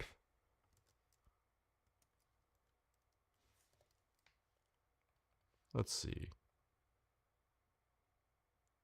That's 100% right there. And if I punch in to say 218 and then framed it down like that, that is extremely usable. And again, what is this, 014? 014 was at 9:56 p.m. Yeah. And here's the thing, it looks bright and good, and I'm not even using the correct LUT. This is a LUT I made for my monstrosity, which is the same a variant of this monstrosity. This is an S5 II right here with a Atomos Shogun Ultra on top and a Sennheiser MKH416 mounted to the top because I was like, I'm gonna vlog. Yeah, that's insane. It's like carry that or carry this and then just lav myself up with the DJI mic. You know, that might be the look forward, but like the 8K looks stupid. 4K 120 works very well. I'm surprised the image didn't get super dark. I'm pretty sure there's some AI trickery going on in this thing to handle the 4K 120. But it doesn't get darker, where like a camera like the S5 II or like most of Sony cameras, as soon as you start going up in the frame rate, right, you're basically giving it half the light, so it gets substantially darker. But this thing just does it. I think if you're filming outside, I think the way it captures light is kind of nuts. I just want to get an ND filter for it, so if I'm vlogging, I can at least get the proper background blur and be cinematic. And I think Dolby Vision on this thing is just marketing. I don't think it actually shoots true Dolby Vision, but if it does, that's impressive. Also, I'm going to give you a little pro tip before you get it. Something I only noticed today. Something I just noticed today that I did not know last night. So check this out. If I go into my settings, I changed the video bitrate to high. I changed that today. If I set it to standard with the internal storage right now, I can get 1 hour and 2 minutes, right? If I go in and I change that to high bitrate, get 43 minutes. So obviously, this is at 8K 30, but obviously, all that being said, I don't know if you saw the whole demonstration earlier, if you were in the chat. I heard their NDs are out of stock already, which is crazy. Yeah, I saw that too. I get it, you know. But I would just set this thing to high bitrate and just throw into the side here, which is annoying. I'm very aware of how annoying this is. But right here, SD card port. Like my fingernails are cut, so obviously this is a practice in patience. Although, oh yeah, something else you'll notice is this little thing. So this isn't the battery grip. This is just the little tripod. So you got a 1/4 20 on the bottom, and then you can pull these out. I think the battery grip, when you get the creator version, comes with this. I'm not totally sure. Don't quote me on that. I'm gonna have to check up on that. But you got a USB port on the bottom, but you could always just plug it in like so. And you've got these little like retention caps here. And then obviously the exciting part is if you press these 2 little red things, screen pops off, and then you can use your little tripod. Here, we'll do this again on stream. Sure. So here, I will turn you on. So it's preparing. Okay. So I'm going to turn the camera towards me over here. And it's aimed up at the light. Now it's asking me, let me get this back in focus for you. If you have any questions, I can try to answer relatively soon. But here, if I just press this, it's going to go the wrong way. No, come back this way. Okay, so I'm in the shot, and I'm just going to put it there. I'm going to press the auto tracking, hit that, hit start. So now we are tracking. We are in deep tracking. Fancy. What I thought was really cool is like if I block the camera, whoops, like that. Hang on, let's really block it. Okay, so I'm out of the shot, so it doesn't know where I am, and I'm leaning over. I'm gonna lean this way, actually. Yeah. So it doesn't know where I am, but if I let go and I come back into the shot, well, it would help if I centered the camera. Oh, it didn't work. It didn't work this time. It made me look foolish. Okay, start it again. Okay, so if I go like this, I block it. Right, I'm gonna move out of shot a little bit. Okay, it found me again. Cool. But basically, like if you obstruct the view of the camera,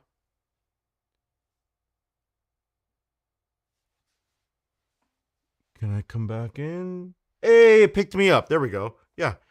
So it can find the tracking. So it's, let's see. Oh, there's a lot of comments. Whoops. I still can't decide if I'm being naive. I feel like action cameras could replace a regular DSLR camcorder for my purposes.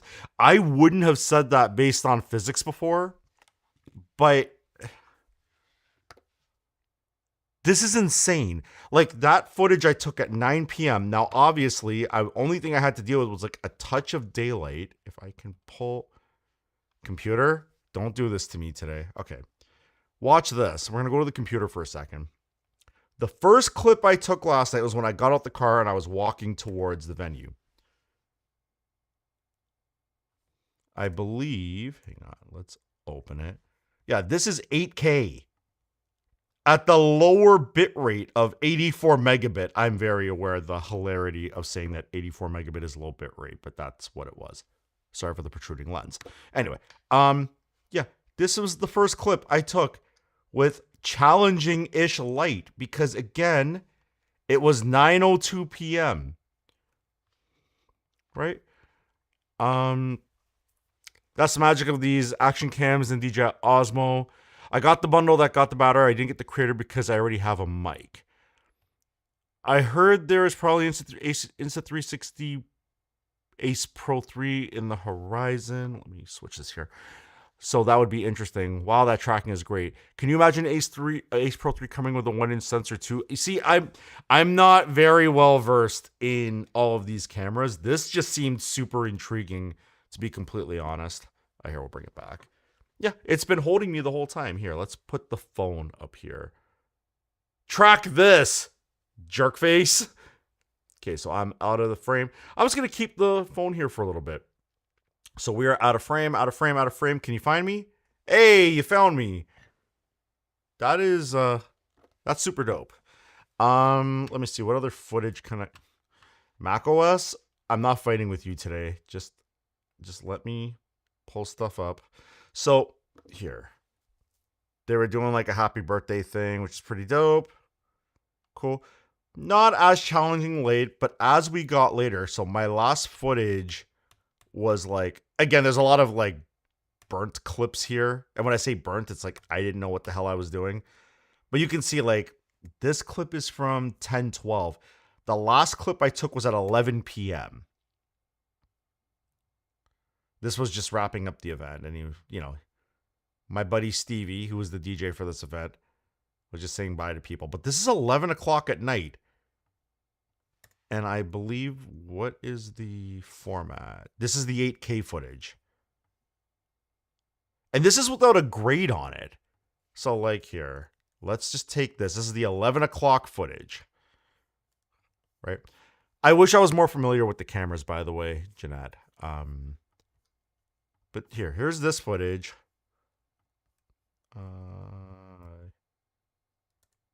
Sorry, is this the right one? One sec. 033. Yeah, this is what I want. Drop you on. Just give it the regular grade. And obviously, hang on. I'm ridiculous. Reset parameters. Okay. So I play this. Just kids talking. This is the wrong LUT, so it'll probably look even better once you get the correct LUT. But like, yeah, if I raise the highlights a bit. Or no, you know, we'll raise the midtones.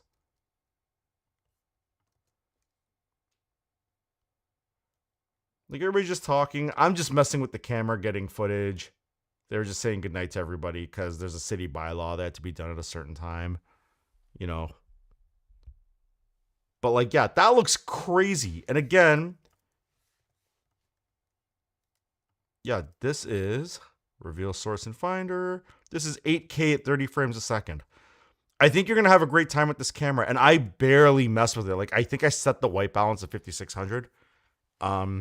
Seeing the day footage versus the night and how good it looks is crazy. Oh, simulator, take it off. All right, well, have to go now. Thanks for the stream. Thank you for coming in. I'm going to end shortly, too. I'm going to show Jeanette one more thing, and then I am out of here. Have a good week as well, simulator. Great talking to you. I'll talk to you on Discord, I'm sure. We'll ping at some point. The day footage. Actually, I'm curious. I want to see how good the day footage is when I apply some kind of a LUT. These are files that are generated. These LRV files, I don't know what they are. They probably have like tracking information and stuff like that in there, which is probably cool. This was that day footage. So here, let's take this. Wow. I did notice though, what are these jaggies like? Again, this is like one of the first videos I took with the camera. It's interesting. I was zooming, probably talking. Okay, let's get let's see if I have a longer clip. Yeah, I got a longer clip here, which is, whoops. Yeah, 8K. What was this one? Also 8K. Okay. Let's take this longer one, drag it in the Final Cut. Throw this grade on it. Oh, it's set to, wow, I was set to better performance. Okay, never mind. I'm ridiculous. There are no jaggies. Oh my god, that looks even better than before. Okay, all the clips, Jeanette, all the clips you were watching. Yeah, I had Final Cut set wrong. I had it set to better performance. Holy crap. The reason it was set to better performance is because I don't normally use this profile, and that's what it defaults to. Oh boy, this looks even better than I thought it did. And then that slow-mo footage I took. Oh, the camera turned off. Whoops, okay. There's a slow-mo footage I took from, I think, like 10 o'clock at night. Challenging light, but it did really well with it. But, like, look at this. What about that footage where I was zooming in, actually? Here, let's look at that. Well, that goes. Let me try to turn the camera back on.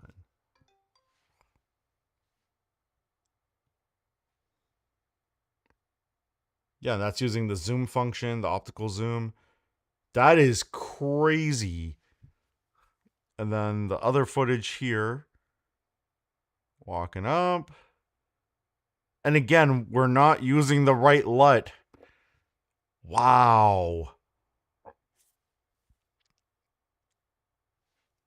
By the way, on a side note, this coffee shop right here, as much as I want to give them like their flowers, the amount that I paid for an ice mocha was absolutely insane. Probably my own fault because I tipped them the way I did, but like even with the tip, I was like, wow, that's expensive. But I get it. It's in a boutique area. And then this is where I surprise them.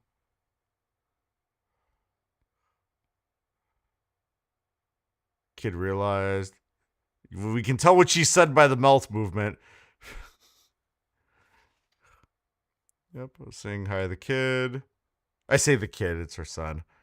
Yep, he sees me. He freaks out. He starts hugging me. Yeah. All in all, I hope this excites you for the camera. Yeah, I know. I'm an idiot. I don't know what I'm doing. I don't know how I have a tech channel. It's a whole thing. Yeah, I'm just gonna try to put myself back in. Hang on one sec. Sorry. All right, so I'm out of frame, but I'm just gonna go down like this. Hit my little frame button. It figured me out. Hit start. Eventually, there we go. Oh, because I hit the wrong button there. Whoops. I hit the rotate button. I wish I could take that button off. There might be a way, but I just suck. Hitting start. Okay, you got me. Cool. What I like, and this is kind of cool. I don't know how in focus that is. There we go. Okay. So you see this little grid on the left side? If I press this, let's say I'm presenting something. I'm like, you know what? I want to be on the top right. So I'm just going to tap on the top right. And now it has framed me to the top right. So now I can present whatever's over here. And if I go this way, it will always leave this open space, right? And if I want to switch back to the middle,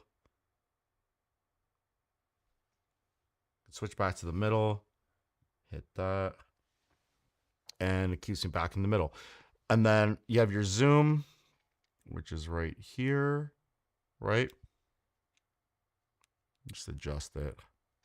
Yeah, if you double tap, if you double push up on the slider, I should really get that in the frame for you. So like if you double tap down, it'll move like a hard focal length. If you double tap up, it'll go 2. If you double tap again, it'll bring you up to 3. This is in the 8K mode, not using the second lens, right? But like you can fine tune it. And look, I'm still being tracked. So I hope this gives you perspective for the options that you get with the camera. And then when I want to turn it off, I can just go like that. And it automatically flipped this one. And then, you know, you just take your, let me get this. Yeah. As a solo creator, I saw part of your comment. The tracking is out of control. Right? You can track objects, you can track people. Again, I'm not endorsed or sponsored by Inst360 because like I don't have that kind of pull. I bought this with my own money. I can't even get the creator one, which I think is a little too much for me because I already have the mic kit or the DJI mic 2. And I heard you can time code, but I can't get it to work. And if you're not aware of time code, that's a whole wormhole I've been going down lately where you can sync things manually. Sync things automatically using like audio with time code in it. You just plug this in and it all connects to all your other cameras, and then in like your editor of choice, it'll just snap everything into one angle or into separate angles that are in sync. Crazy stuff.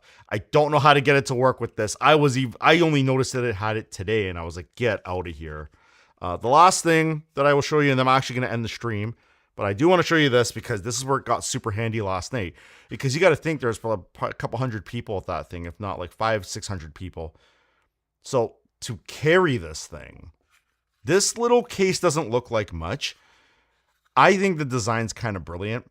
So like you press this little side button here, pops open, right? And when it ends, you just go screen side down. Right? I did notice I was struggling a little bit with the top camera here, but all you have to do is make sure that's closed, and that's it. And you're good to go. That's not coming off. And the other good thing is, whether or not you have the bottom handle on it, like this piece right here, you got USB here and you can charge it. And then if you were to take this off, so if you were to press this little button here, that'll pop off. You got USB on the bottom. Right, this is like the tripod holder. This doesn't have the battery. But yeah, it goes on here. Oh, I have the wrong way around. That goes on here, and then again, these little things snap on. One thing I can't get it to do constantly. Oh yeah, you just press the side button and it flips open. When it's off like that, if you press up, is it gonna work? I have to be doing this wrong. There's a way to get it to show the battery level when it's off without having to turn it on. See, right, if I turn it on and I tap the little icon on the top right, it will show you that the camera's at 67, but the screen, oh wait, do I have that wrong? The screen's at 67, the camera's at 90, which makes sense, right? Just do that, it turns off. See, there were some instances where it would turn on when you flick the button down. I know if you plug power into it, it will immediately tell you. So like if I go back here, I give it USB-C, yeah, you'll get your meters there. So I really, really hope that helps. Let me read your comments here quick. That's so helpful as a sole creator. Also, it keeps it tracking very good, even with obstructions. I've heard about it, but not that advanced. Yeah, it's time code is a situation. Oh yeah, so again, I'm charging it right now, right? But then I just take it screen side down, right? Chuck it in, and because this case, like, it just closes up here like that, because it doesn't obstruct your power, you can charge it and just leave it off to the side charging, and you are good to go. You could even get your lens right. You could probably just open your tripod legs, leave it like that on a table. I wish these tripod legs would like come out like on both sides. I wish like this was like more like balanced. I mean, that's okay, but yeah, so I got it just sitting up here, doing its thing, charging, good to go. And then when I'm ready, I can just pull my cable and then I'm gone. Although I am going to leave it charging because I was using it a lot. I filmed over 3 hours of constant on off filming, switching modes, switching between 4K 120 and 8K 30, jumping around between them over 3 hours of like constant filming. I still have 75% battery left. That's probably going to degrade over time, but I mean, hey, it's pretty impressive. And then obviously that's without the battery grip. That's just the internal battery. So I think you're going to have a good time with it. I'm not good with the settings yet. You know, I did change my white balance to manual. But I got to look at the ISO settings and all that. But yeah. Anyway, it's a fun stream. Good meeting you, Jeanette. I'm hoping that more people come in at some point over the next few weeks. However, next Sunday, and I mentioned this before, I'm going to put a community post up in a little bit. Next Sunday, there will be no stream because it is Father's Day, so I'm going to be hanging out with my dad. Yeah, and looking forward to getting it and learn a lot from you. Thanks so much for the stream. No problem. Anytime. Well, any Sunday. That's not next Sunday. Yeah, I'll be on the Sunday following Father's Day, 3 p.m. Eastern, as always. Thank you to everybody who came out. Duke Seb, even though we were being argumentative. Jason Rowe, I don't know if you're still here, but thanks for coming out. Simulator Adventures, Jeanette. Am I forgetting anybody? I feel like I got everybody there. Simulator and Jeanette, Duke, Jason. Those are the ones who commented. Anybody else who's just lurking, thank you so much for helping pad the numbers. Super appreciate it.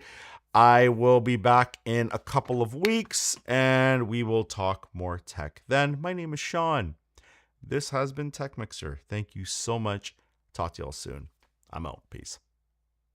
Awkward stream ending moments.